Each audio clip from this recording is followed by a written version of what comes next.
What's up, guys? Disney Nuts here. Okay, so we're coming into Magic Kingdom for a couple of things. One, I'm going to go ahead and... I guess the train's here.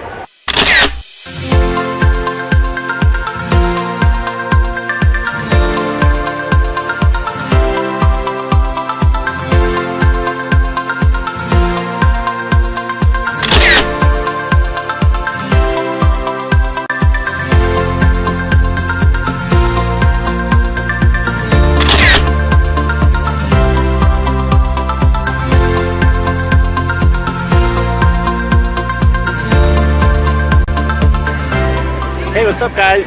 I'm here today at Magic Kingdom, and we're going to do some camera talk on the hubgrass. What do you think? The basics of the camera, which really apply to Nikon and Canon. Obviously, all the others have probably these same basic features. So I'm going to go really high level, okay? Really high level stuff.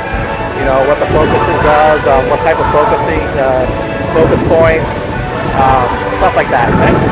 So let's set the camera up. Just going to do a quick high level of what the camera has, and you know, the basic stuff that you would find on a DSLR camera. As you guys all know, this is the lens and this is the body. They're both interchangeable, so you can always buy a different lens if you ever want to upgrade. Like in my case, I upgraded the lens, but I left the body as is, which is one of the cool things of the DSLRs.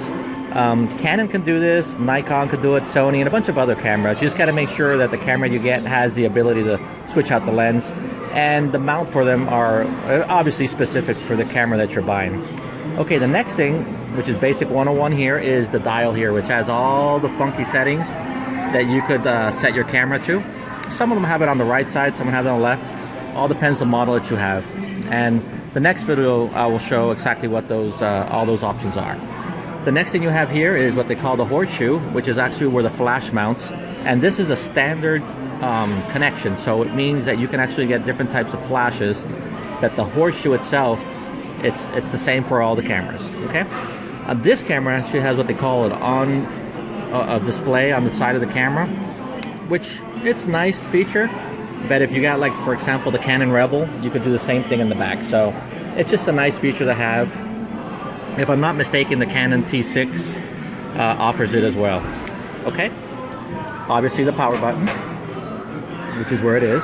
And another really cool thing that the camera has, which everybody asks, is this button, which is the shutter release. But in the case of the DSLR, it has two functions. For example, if I press it halfway, what the camera does is activate the exposure level indicator, and looks at what it's out there and computes and determines, you know, depending on the settings, like what it should be as for ISO and all those other good stuff, which we'll talk about later. But that's if I press it halfway, okay? If I press it all the way, it goes ahead and takes the photo, okay? So that's one really cool feature. Another cool thing is this wheel, which most of the cameras will have, and that is usually tied to this. So, which again, I'll explain what each of these letters mean and functions and stuff like that. But for example, if I have it on AV, which is an aperture mode, the wheel is going to actually control my aperture. As you can see there, it's going up, okay? But if my wheel is on shutter priority, which is TV, you'll see that the wheel will control the shutter speed, which is what's on the left, okay? So that's what this wheel does. Many other cameras have other buttons, you know, and other wheels here that you can configure, but generally the one that you have here is whatever your wheel on the left is selected. And again, this is a Canon camera, but Canon's cameras like Nikon will have very similar things on there, so just to give you a heads up on that. Okay, and that's the basics as for how to shoot. Again, pressing halfway will make the camera go into its computing mode, which I like to say it. So it looks to see what's the best exposure. And again, all this information, which you'll see later in the next videos, for example, the exposure meter, which is this, you'll actually see through your viewfinder, which is here, which is where you look through the camera.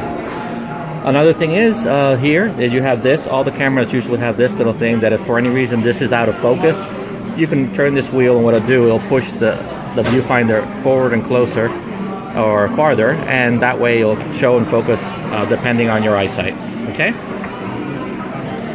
And obviously, depending on your camera, you got options like for menus and stuff like that. So I won't dig into that because that doesn't apply to all of them. So I won't go into the details here or confuse you with that. So again, shutter button here, halfway, makes the camera go into the compute mode, like I like to say it. And the wheel will control depending on the option you have over here, which we're going to explain in a video. And that's the basics 101. Again, the grip, you know, make sure you have the grip here firmly. Just press the button however you like to. Okay. Okay, guys.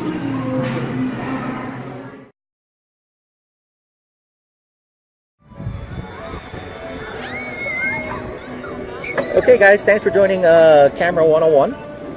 And we're going to go ahead and start with the wheel here, which is usually the most confusing one that people ask me all the time, and what do they do and all that stuff.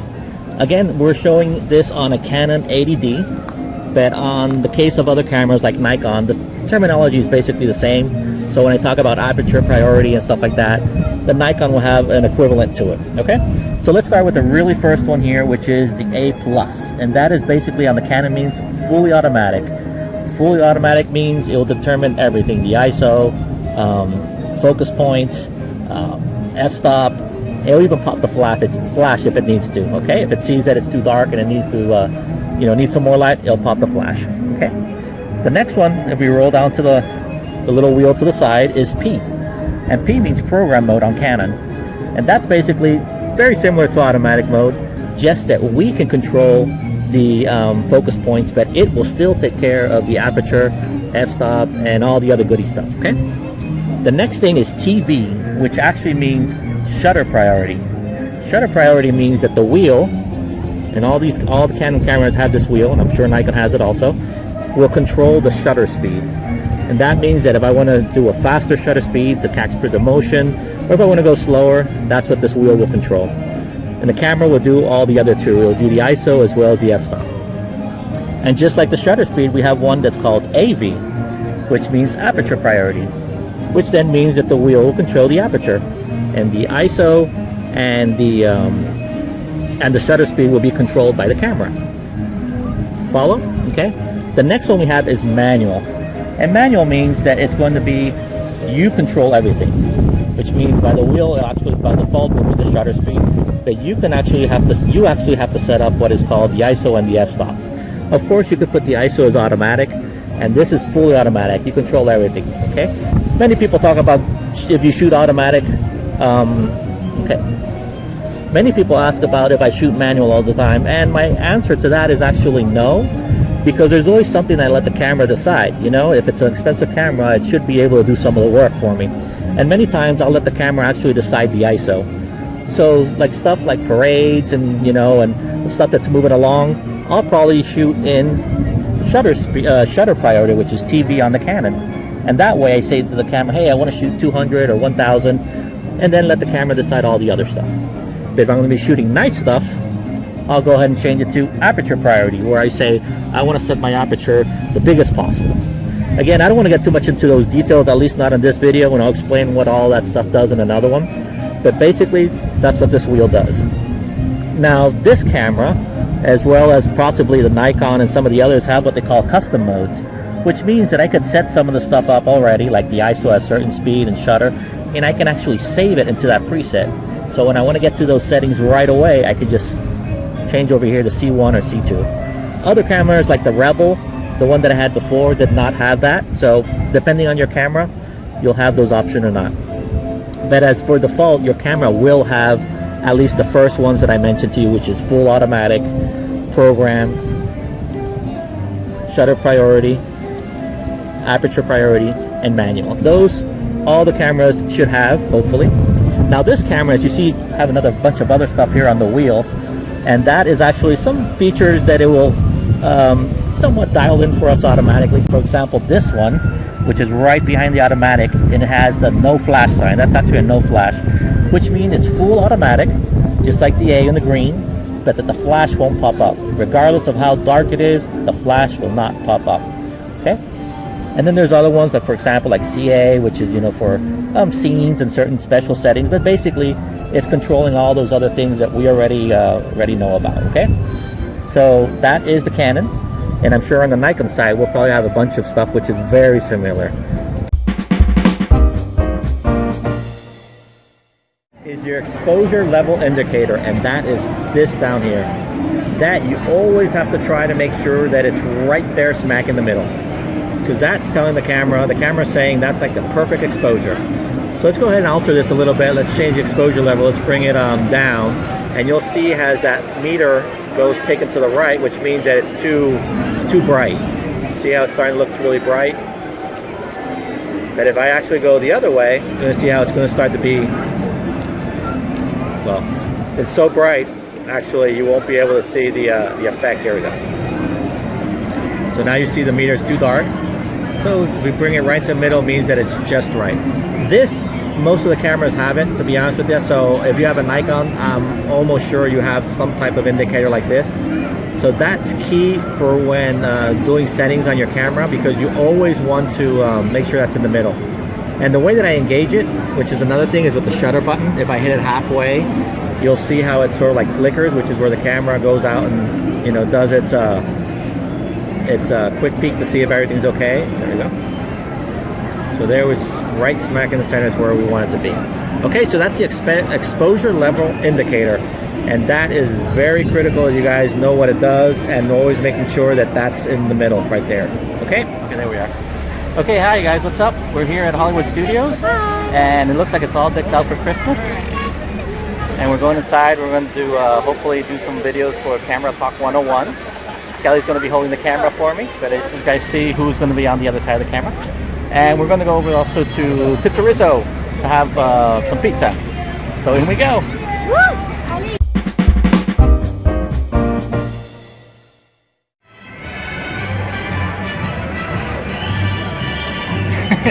Okay, what's up guys?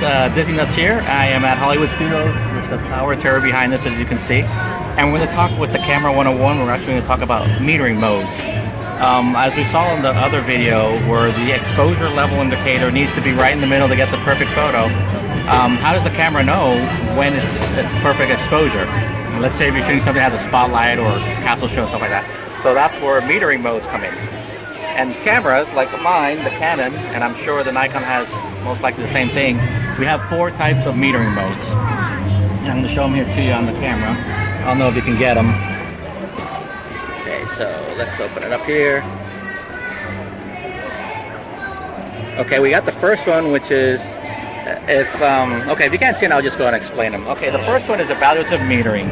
And what that does is that if you have a camera that has let's say 20 focus points around the center of the screen or the sides and stuff like that, and it'll look for what's in focus, and the dot that highlights will actually be what the camera will concentrate on. For example, if you're focusing on something and the item is here and it sees this, it'll adjust to the light that's on that point. Okay, that's the first one.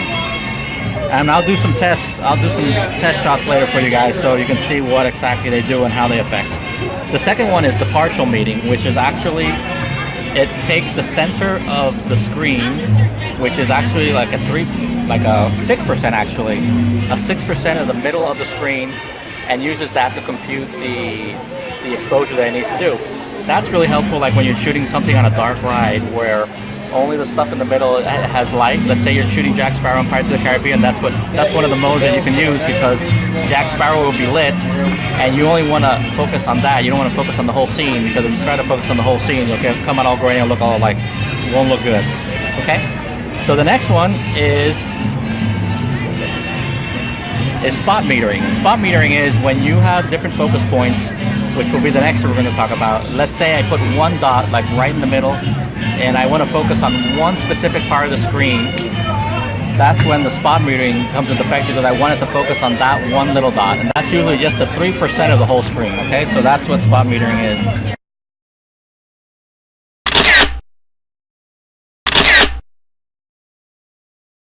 The next one is center weighted average. Center weighted average, and that what it is the whole screen. It'll look at the whole image, and based on the whole image, it'll adjust itself. That's some days like this where you have a lot of light, you don't use, and all the modes will basically do the same thing, because everything is bright, so you don't have to really worry. But if I would be walking around today, I'll actually put on the center weighted average, or the first one, which is the evaluative metering. Okay, and that's metering mode. And let's go over there and check out Hollywood Tower of Terror.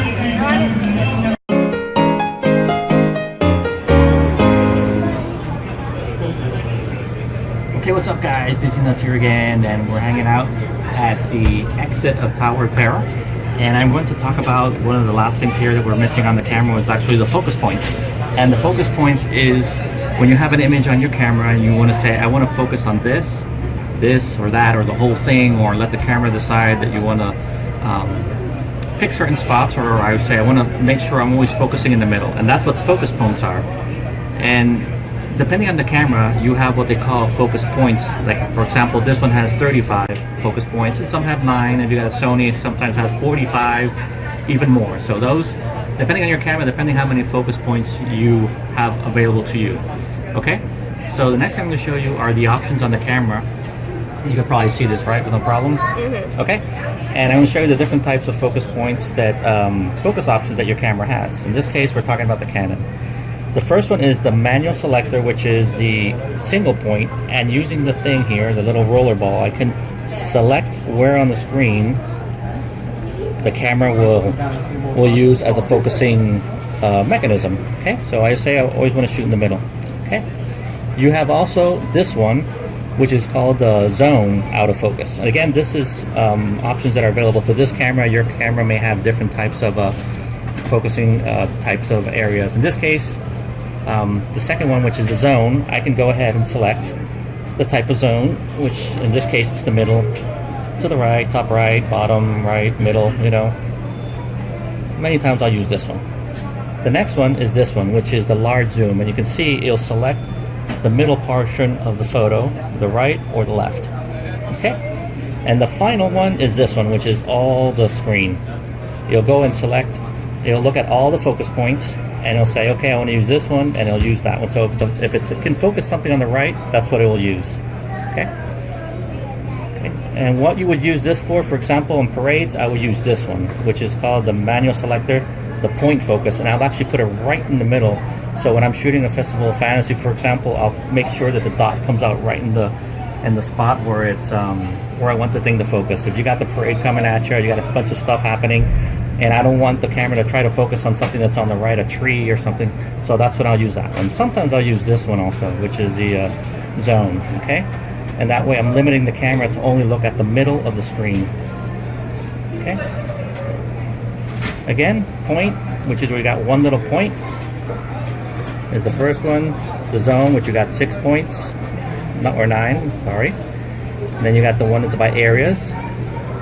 And the last one is where you have the whole screen. And that's the focus points that this camera uses. Again, your camera can have more, can have less, so it all depends. Okay, that's the focus options the camera has. And let's go to another area and talk some more.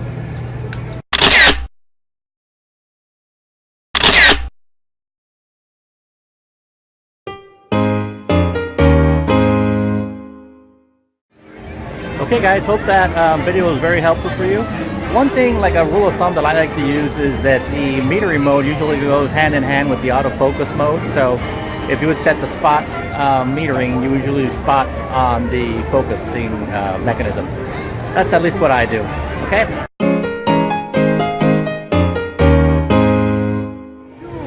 Okay guys, a quick wrap up of all the stuff that we've talked about. I know it's been a lot of information I threw at you, a lot of details. Not everything has to be remembered. My advice to everybody that I always say is get out there and shoot, have fun with it. Maybe the settings that I use here on these photos work for me, maybe they work for you. Maybe you got better settings. I'd love to hear them if you want to go ahead and comment below. But again, have fun with it. Don't get too focused on the technical side of it and lose the opportunity to get a really good shot, because it's worse to just say, oh, I need to have that special lens or else I can't shoot the haunted mansions. Well, why can't you just have the lens that you have now and give it a try, you know? Again, have fun with it, you know?